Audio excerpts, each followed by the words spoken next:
अस्सलामुअलैकुम वरहमतुल्लाहि वबरकातुहू। Welcome to maths fair academy. तो आज की इस वीडियो में हम लोग डिस्कस करने लगे हैं MTS 632 के करंट पेपर्स। कल कुछ स्टूडेंट्स 31 जुलाई को कुछ स्टूडेंट्स ने ग्रुप्स में अपने पेपर शेयर किए थे। कुछ उनको क्वेश्चन क्लियर नहीं थे, मैंने उनको भी यहाँ पे लिख लिया है।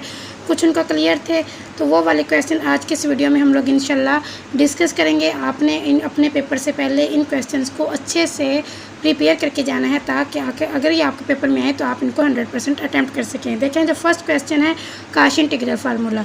और एक और बात मैं आपको बताऊँ, मैंने अभी MTS 632 के लेक्चर्स अपलोड किए हैं, कंप्लीट प्लेलिस्ट इसके जो लास्ट वाला टॉपिक है, टॉपिक नंबर 102 से 121।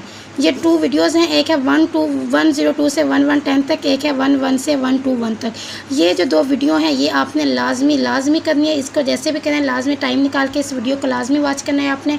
यहाँ से सब स्टूडेंट्स जिनका भी MTS 632 का पेपर हुआ है, जिनसे भी मैंने पूछे, उन्होंने मुझे ये बात बोली है कि लास्ट वाले जो वीडियोज़ हैं वहाँ से पेपर आ रहा है, लास्ट वाले जो टॉपिक्स है वहाँ से पेपर बहुत ज़्यादा आ रहा है, स्पेशली सब्जेक्टिव। ऑब्जेक्टिव कुछ स्टार्ट वाली वीडियो से आ रहा है, कुछ कंसेप्चुअल है, कुछ फाइल से आ रहा है, लेकिन सब्जेक्टिव जो है ये मस्ट है कि लास्ट वाली वीडियो से ज़्यादा क्वेश्चन रिपीट हो रहे हैं, तो आपने उनको 100% करना है। ठीक है, तो आपने ये 2 वीडियो है, टॉपिक 102 से 110 तक और टॉपिक 111 से 121 तक, इसको स्किप नहीं करना। बाकी आप इजी हैं वो आप कर सकते हैं, लेकिन ये जो है कंट्रोल वाले टॉपिक्स हैं, यहाँ से स्टूडेंट्स को समझ नहीं आते, तो एक बार आपने वीडियो को लाजमी देखना है। नेक्स्ट है काशीज़ इंटीग्रल फार्मूला। ये आपके पेपर में रिपीट हुआ है। Frenet formula, properties of dot product. देखिए, ये तीनों क्वेश्चन लास्ट वाले टॉपिक से हैं। Principal value of iota power iota, ये भी आई थिंक ये 100 तक के टॉपिक्स जो हैं वहाँ से हैं। शो ई की पावर जेड, इससे आगे क्वेश्चन उन्होंने नहीं बताया, तो ई की पावर जेड से रिलेटेड जितने भी हमारे क्वेश्चन हो गए आज हम उसको भी डिस्कस कर लेंगे। ये उन्होंने एक क्वेश्चन एक ग्रुप में आया हुआ था, इस क्वेश्चन की समझ तो नहीं है, लेकिन इससे मिलता जुलता क्वेश्चन हम इसकी वीडियो में कर लेंगे, ताकि ये आइए इससे मिलता जुलता है तो आप कुछ कर लें। क्योंकि ये वाला क्वेश्चन कि मुझे लगता है कि उनको लिखने में कोई मिस्टेक हुई है, जिन्होंने भी अपना ये पेपर शेयर किया है, ऐसा कोई क्वेश्चन नहीं है, लेकिन ऐसे इससे मिलते जुलते क्वेश्चन आपके हैंडआउट्स में हैं, तो हम उनको कवर करेंगे। एक स्टेटमेंट है जिसको आपने बताना है कि कन्वर्ज कर रही है डाइवर्ज। तो ये वाला जो टेस्ट है ये स्टार्ट वाले टॉपिक्स में कंपैरिजन टेस्ट, रूट टेस्ट, तो आपने इसके लिए उनको अच्छे से माइंड में रखना है कि रूट टेस्ट में आप कैसे चेक करते हैं, कंपैरिजन टेस्ट में कैसे चेक करते हैं, एक 2 और टेस्ट भी थे, तो आपने उनको अपने माइंड में रखना है, तो ताकि आपको ये अगर कन्वर्ज डाइवर्ज वाला कोई क्वेश्चन आए तो आप वो इजीली कर सकें। -1 की पावर n, e की पावर n+1 आयोटा, ये वाला क्वेश्चन भी लास्ट वाला टॉपिक से। साइन इनवर्स वाले और हाइपरबोलिक वाले ये भी आए हुए हैं कि आपने इसको प्रूफ करना है। हाइपरबोलिक फार्मूला भी होता है एक साइन का और कोस का, ये वाले इनको भी आपने करके जाना है, ये भी स्किप नहीं करना। DF(g) ये GDF + FDG के इक्वल होता है। प्रूफ वाले क्वेश्चन से 1-2 उन्होंने बताया हुआ था। log 2 + 2 आयोटा, ये वाला क्वेश्चन था। रेगुलर स्पेस, ये भी लास्ट वाला टॉपिक है, ये भी लास्ट वाला टॉपिक है। मोस्टली जो पेपर देखें वो कहाँ से है, लास्ट वाला टॉपिक से है, तो लास्ट वाला टॉपिक को स्किप नहीं करना। अब हम स्टार्ट करते हैं 1 बाय 1, इनको हम प्रूफ करेंगे। लेकिन मैं फिर यही कह रही हूँ कि जिन स्टूडेंट्स के मैंने पेपर देखे हैं तो वो लास्ट वाला टॉपिक से आ रहे हैं, उनको एक दफ़ा आपने देखना है, स्टार्ट वाले में भी आपने कुछ छोड़ना नहीं है। देखें, ये इतना टफ सब्जेक्ट नहीं है, आप इसकी प्रैक्टिस ना करें, आप इसके कॉन्सेप्ट लें, आपको इजीली पेपर यहाँ से हो जाएगा। इसके जो स्टार्ट वाले टॉपिक्स हैं वो है कॉम्प्लेक्स नंबर से रिलेटेड, मतलब Z से रिलेटेड, तो उसमें कुछ भी मुश्किल नहीं है। इन्वर्स वाले फार्मूले जो कि आप ये सेकंड ईयर इंटीग्रेशन वाले चैप्टर में पढ़ चुके हैं। हाइपरबोलिक फार्मूले आप पढ़ चुके हैं। Trigonometry chapter number 9 class first year, उसमें कुछ फार्मूले थे। कोस साइन Z किसके इक्वल होता है, कोस X किसके इक्वल होता है, ये सारे फार्मूले। साइन 2Z किसके इक्वल होता है, ये सारे फार्मूले आप लोग पढ़ चुके हैं। यहाँ पे वो सिंपल क्वेश्चन है स्टार्ट वाले टॉपिक्स में, उनके एक नज़र आपने जस्ट देखना है। अगर आप लेक्चर्स भी ले लेंगे ना तो आपको प्रैक्टिस की ज़रूरत नहीं पड़ेगी। लेकिन लास्ट वाले जो टॉपिक्स हैं ये बिल्कुल न्यू टॉपिक्स हैं, कंटोर वाले जो आपने पहले नहीं पढ़े हुए। काशी सीक्वेंस है और ML इनइक्वालिटी है, ऐसे कुछ क्वेश्चन हैं, तो अगर इनके आपको लेक्चर्स लेने पड़ेंगे तो इनके आपने लेक्चर्स लेने हैं। तो स्टार्ट करते हैं 1 बाय 1, अब हम इनको डिस्कस करेंगे। देखिए, ये मैंने बनाए थे MTS 632 के हैंड रिटन नोट्स। इसमें अब देखें, स्टार्ट वाले टॉपिक्स मैंने आपको तब भी बताया था जब मैंने इस वीडियोस अपलोड की थी कि टॉपिक नंबर 51 से जो 59 तक है ना, यहाँ से जस्ट आपके MCQs आ सकते हैं, और वाकई यहाँ से MCQs आए हैं काफ़ी ज़्यादा स्टूडेंट्स के। नेक्स्ट अब चलते हैं हम डायरेक्ट। देखिए, ये वाला ये इस तरह के क्वेश्चन आपके पेपर में आ सकते हैं जिसमें बताना होगा कन्वर्ज है डाइवर्ज है। अभी हमने क्वेश्चन देखा करंट पेपर में कि वहाँ पर उन्होंने बोला हुआ था कि एक फंक्शन था जिसको बताना था कि वो कन्वर्ज है या डाइवर्ज है, तो वो फंक्शन ये भी हो सकता है, वो फंक्शन कोई और भी हो सकता है। तो आपने ये वाला कॉन्सेप्ट लेना है कि आप कैसे चेक करेंगे कि एक फंक्शन है वो कन्वर्ज कर रहा है, डाइवर्ज कर रहा है। उसके लिए कंपैरिजन टेस्ट होता है, ये मैंने डिटेल में एक्सप्लेन किया है अपनी वीडियोस में, लाजमी देखना है। एक एब्सोल्यूट कन्वर्ज वाला टेस्ट होता है, 3 से 4 इस के टेस्ट होते हैं। अगर आप उन टेस्ट को अच्छे से देख लें तो आप किसी भी सीरीज़ को ईजिली बता सकते हैं वो कन्वर्ज कर रही है या डाइवर्ज कर रही है। ये रूट टेस्ट थे, इसके 3 आपके पास ये थे, ये आपके MCQs में पूछ सकते हैं। L 1 हो क्या करता है, L 1 हो तो क्या होता है, =1 हो तब क्या होता है। ठीक है, तो ये वाले आपने इनको छोड़ना नहीं है। पावर सीरीज़ फंक्शन इसको कहते हैं। ये कुछ आपके MCQs में पूछे गए हैं, मैंने डिस्कस किया था स्टूडेंट्स के साथ। देखिए नेक्स्ट जो अब हम काशिश, अब ये रेडियस ऑफ कन्वर्जेंस, इसके रिलेटेड आपके पेपर में आ सकते हैं। ये जो रो होती है इसको कहते हैं रेडियस ऑफ कन्वर्जेंस, और इसको फाइंड आउट करने के ये 3 मेथड होते हैं।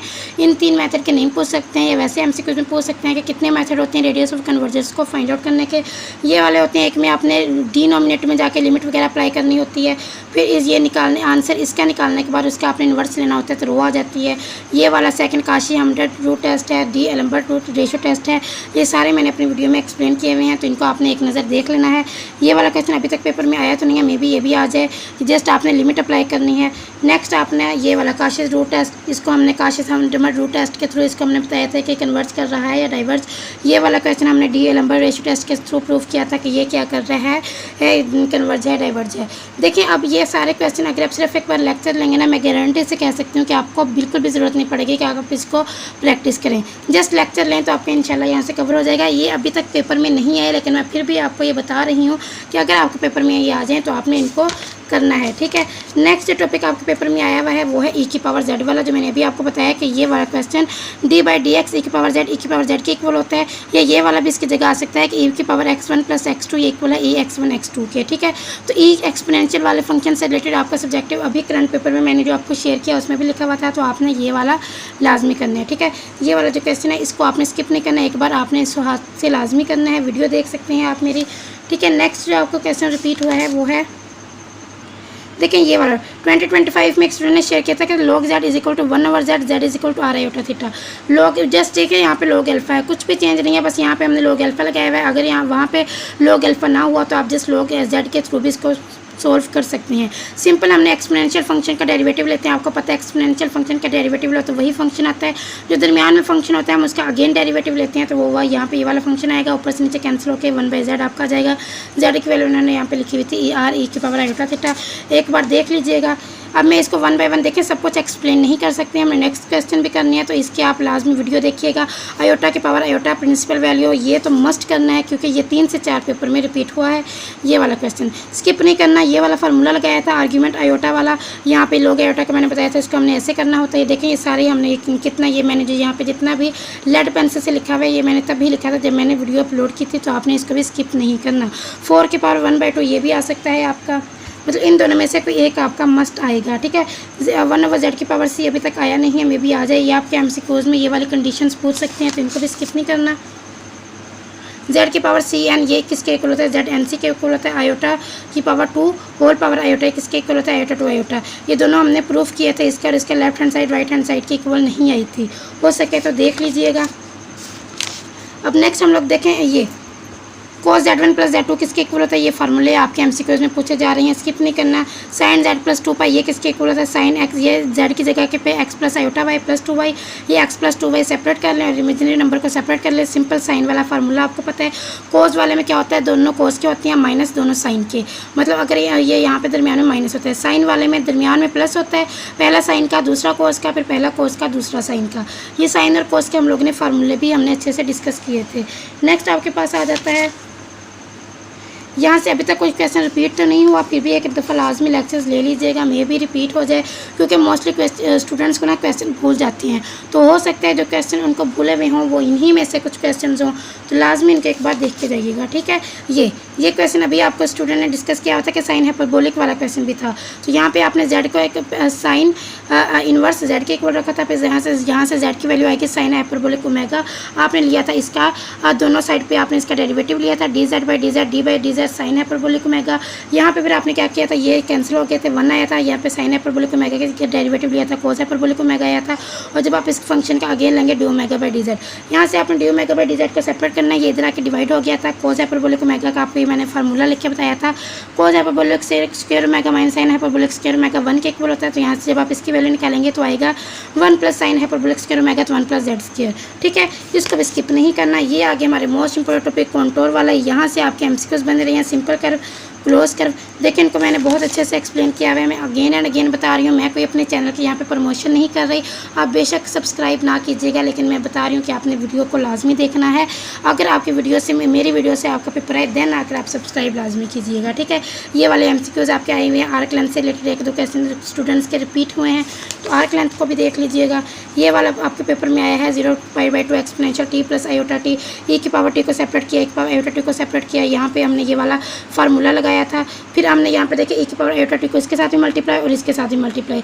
सिंपल बस आपने ये वाला स्टेप लिखा था, को आपका आंसर आ गया था। ये होता है मीन वैल्यू थ्योरम, इसको भी एक नज़र देख लीजिएगा, MCQs में पूछ सकते हैं। MCQs आपके वैसे मैंने सुना है कुछ मेगा फाइल से रिपीट हो रहे हैं, तो हो सके तो मेगा फाइल को भी एक नज़र लाजमी देख लीजिएगा, ठीक है।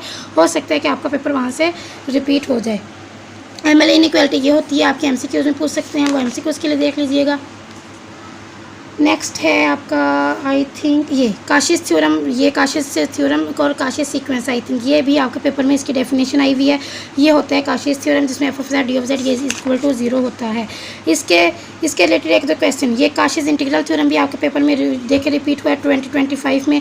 ये होता है, इसी के रिलेटेड हमारी 2-3 एग्जाम्पल्स हमने यहाँ पे बहुत अच्छे से डिटेल में एक्सप्लेन किया था सेकंड लास्ट वीडियो में। लास्ट वीडियो को तो आपको मैं कह रही हूँ बार बार लिख के लिखवा लीजिए कि आपका पेपर वहाँ से रिपीट होना है। तो सेकंड लास्ट वीडियो है टॉपिक 102 से 110 तक की, और टॉपिक 111 से 121 तक की, इसको लाजमी करना है आप लोगों ने। देखें ये हमने केस 1, केस 2, केस 3 ये सब कुछ हमने डिस्कस किया हुआ है। मैं अगेन यहाँ पे नहीं कर सकती क्योंकि हमारे पास टाइम शॉर्ट है। मैंने कुछ और की करंट पेपर्स की वीडियो भी अपलोड करनी है, तो ये आप लोग ऑलरेडी मैंने अपलोड किए हुए हैं लेक्चर्स, आपने वहाँ से इनको लाजमी देखना है, ठीक है। यहाँ से अभी तो कुछ भी रिपीट नहीं हुआ, फिर भी एक नज़र इसको अगर आप देख लेंगे तो अब बेहतर हो जाएगा, ठीक है। और यहाँ से जो रिपीट हुआ है वो है ये वाला क्वेश्चन, देखें रेगुलर स्पेस वाला, ये अभी रिपीट हुआ है इसी करंट पेपर में। यहाँ पे आपने इनका पहले डेरिवेटिव लेना था, डेरिवेटिव लेने के बाद आपने 0 पुट करना था, आपके स्पेस 0 की इक्वल आई थी। जब 0 की इक्वल होती है तो वो नॉट रेगुलर होती है, ठीक है। स्पीड ऑफ कर्व वाला क्वेश्चन रिपीट हुआ है, इसका ये वाला फार्मूला होता है। इसके में ये वाला एक क्वेश्चन भी है, हो सके तो इसको भी देख लीजिएगा। यूनिट स्पीड कर्व का इसके इक्वल होते हैं, इसको भी एक नज़र देख लीजिएगा। इसकी एग्जाम्पल है cos t plus sin square t, ये 1 के इक्वल होता है। तो ये वाला जो फंक्शन है, ये वाली स्टेटमेंट है, ये क्या है, यूनिट स्पीड कर्व है, ठीक है। नेक्स्ट आपके पास कर्वेचर वाला सॉरी डॉट प्रोडक्ट की प्रॉपर्टीज़ आ रही हैं। डॉट प्रोडक्ट से रिलेटेड ये वाला जो क्वेश्चन है, इसको एक नज़र देख लीजिएगा, ठीक है। नेक्स्ट ये कुछ इंपॉर्टेंट पॉइंट आपके MCQs के लिए इंपॉर्टेंट है, इसको देख लीजिएगा। और लास्ट में फरानेट सीरेट फार्मूला, ये भी आपके पेपर में सेकंड क्वेश्चन एक स्टूडेंट ने शेयर किया था, उसमें सेकंड पेपर जो स्टूडेंट ने शेयर किया था उसमें उन्होंने पहला क्वेश्चन जो बताया था वो यही वाला था। तो इसको भी आपने एक बार देख लेना है कि इसको हम कैसे लिखते हैं फरानेट वाले को। कर्वेचर वेक्टर फील्ड क्या होती है, ये में हमने कुछ पॉइंट डिस्कस किया था, मैंने बताया था MCQs के लिए इंपॉर्टेंट है, लेकिन कुछ स्टूडेंट्स कह रहे हैं कि कर्वेचर वेक्टर फील्ड सब्जेक्टिव में भी पूछ रहे हैं, तो इसको भी एक बार देख लेना है। देखिए यहाँ से आपका बनना चाहिए, बहुत ज़्यादा क्वेश्चन बन सकते हैं, जरूरी नहीं है कि जो एक स्टूडेंट के पेपर में आ चुका है वो सेकंड स्टूडेंट के पेपर में क्वेश्चन आए, ठीक है। क्योंकि इसका सिलेबस इतना लेंथी है और इतने इंपॉर्टेंट क्वेश्चन यहाँ से बन सकते हैं, तो हो सकता है स्टूडेंट का पेपर चेंज भी हो। तो आपने लास्ट वाली वीडियो पे ज़्यादा फोकस करना है, और एक बार मेगा फाइल को देख लीजिएगा। स्टार्ट वाले टॉपिक का एक दफ़ा बस आपने वीडियो देख लेनी है, प्रैक्टिस की ज़रूरत नहीं पड़ेगी क्योंकि ईजी है, सिंपल फार्मूले जो आप लोग मैट्रिक में इंटरमीडिएट में पढ़ चुके हैं वही वाले क्वेश्चन हैं। अपना बहुत सारा ख्याल रखिएगा। जज़ाकल्लाह, अल्लाह हाफ़िज़। Wish you best of luck for your exam. अल्लाह हाफ़िज़।